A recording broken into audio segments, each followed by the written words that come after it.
Bonjour à toutes et à tous, bienvenue dans cette nouvelle édition d'information et on commence avec tout un panel d'idées sorties dans cette édition un peu spéciale avec d'abord du 3 au 5 mai du côté de l'île Grand Palais, les fans de maquettes de train qui ont donc rendez-vous pour la deuxième édition de Trainmania. Des passionnés qui vont venir de toute la France et qui pourront évidemment découvrir des maquettes, mais aussi assister à des conférences qu'elles soient peut-être très pointues, notamment sur les processeurs qui sont utiles aux modélistes, mais les néophytes ne seront pas en reste puisque des experts vont profiter de ces temps d'échange pour pouvoir donner des conseils afin de bien débuter dans ce monde des trains en modèle réduit. Christian Fournereau, l'organisateur de ce salon, était l'invité d'Adrien Lanois sur ce plateau. Je vous propose tout de suite de l'écouter. Il y a des choses très différentes. On aura des réseaux anglais, par exemple, qui reproduisent l'Angleterre du début du XXe siècle. On aura des reproductions de paysages du Nord et des gares du Nord. On aura un réseau qui reproduit le sud de la France, au contraire, réalisé par des Hollandais qui sont tombés amoureux de cette région-là et qui ont eu envie de le reproduire en modélisme. On aura aussi un énorme réseau de 19 mètres de long, entièrement automatisé, avec des locomotives sonorisées, des locomotives qui fument. Enfin, il y a vraiment beaucoup de choses à voir. On passe maintenant à cette autre idée sortie, cette fois un peu plus sportive. La bonne nouvelle a été annoncée récemment par le Stadium de Villeneuve-d'Ascq. Le 6 juillet prochain, les fans d'athlétisme ont rendez-vous pour un nouveau meeting. Une rencontre qui verra en tête d'affiche le désormais local Pierre-Ambroise Boss, entre autres, un grand moment d'athlétisme auquel le public pourra aussi participer à travers des ateliers d'initiation à ces différents sports ou encore à une grande marche. Plusieurs milliers de personnes sont attendues pour ce retour d'un grand événement d'athlétisme du côté du stadium. Ça fait plusieurs années qu'il n'avait pas accueilli de meeting pour des raisons budgétaires. Même si entre-temps il avait pu héberger les championnats de France d'athlétisme, c'était en 2015, ou encore ceux d'Europe, cette fois-ci en 2017.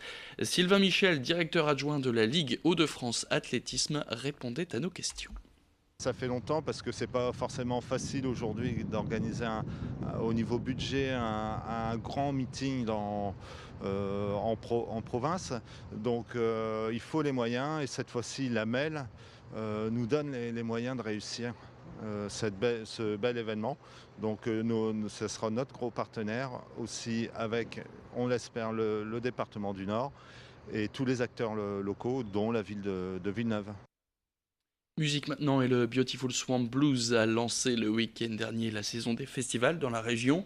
Et il y en a pour tous les goûts, du Main Square Festival à Arras au mois de juillet, au Poulpaphone à Boulogne-sur-Mer, en passant par la Bonne Aventure ou encore le Saint-Omer Jazz Festival. Voilà le programme musical des prochains mois et il est signé Corentin Escaillé. Le Beautiful Swamp lance la saison des festivals dans la région. Du 26 au 28 avril, 3 soirées blues sont organisées à la Halle de Calais, au tarif de 13,80 € par soirée. Le festival attendu par tous, c'est bien entendu le Main Square. À Arras, le festival éclectique propose de grands noms comme L'Homme Pâle, Skip the Use, Big Flo et Oli, Damso ou encore Angèle. Ce sera du 5 au 7 juillet. Le pass 3 jours est à 129 €.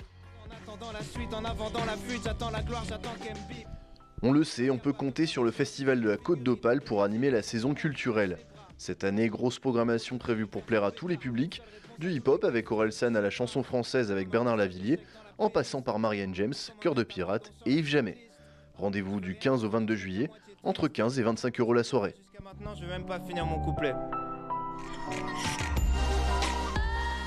La Bonne Aventure veut poursuivre avec le même succès que l'édition de l'année dernière. Gratuit, le festival comptera sur des noms tels que Charlotte Gainsbourg, Thérapie Taxi ou encore Boys Noise. Une affiche éclectique pour un festival en bord de mer à Malo-les-Bains, les 22 et 23 juin. De quoi démarrer l'été sur une bonne note.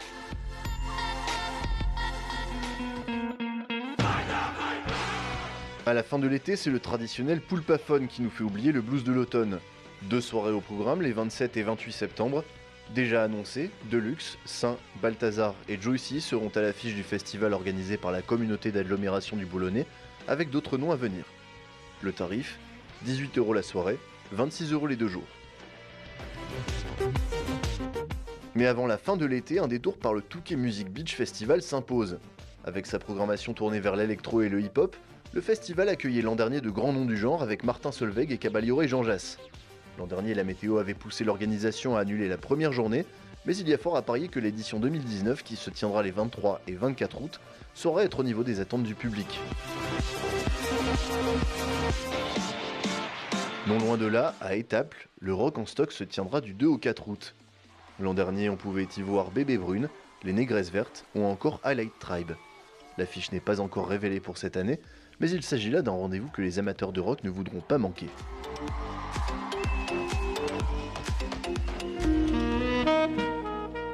Enfin, pour les amateurs de jazz, le Saint-Omer Jazz Festival sera l'occasion de voir l'Orchestre National de Jazz, Sylvain Riflet ou encore Andy Shepard du 5 au 9 juillet.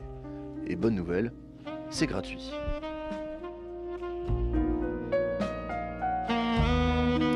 Et puis musique toujours, il est en pleine tournée promo. M. Pokora était l'invité de nos confrères de Mona FM. À cette occasion, on a pu lui poser quelques questions à celui qui occupe toujours la tête du top album.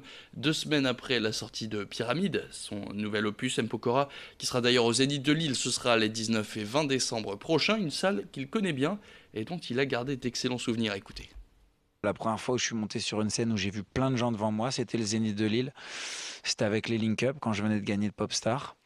Et c'était un plateau multi-artistes et on avait ouvert ce plateau et c'était incroyable comme sentiment, quoi. Et du coup, j'ai toujours cette attache particulière au Zénith de Lille. À chaque fois que j'y vais, ça me rappelle le premier Zénith où je suis allé.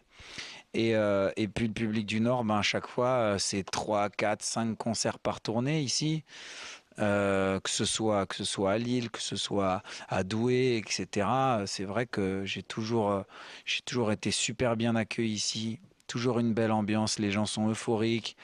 J'ai l'impression qu'ils sont désinhibés ici. Il n'y a pas de retenue comme il peut y avoir dans certaines villes où ils se regardent un peu. Les gens, non, là-bas, ici, je veux dire, ils viennent, ils veulent passer un bon moment, ils veulent s'éclater et puis ils démarrent au quart de tour, quoi. Ça commence, ça y est, ils sont dedans. Il n'y a pas besoin de passer par une étape 2, faut décoincer tout le monde. Non, c'est ça qui est génial ici. Je vous rappelle donc les dates de M. Pokora au Zénith de Lille les 19 et 20 décembre prochains. C'est la fin de cette édition. Merci à toutes et à tous de l'avoir suivi. Je vous souhaite une excellente journée.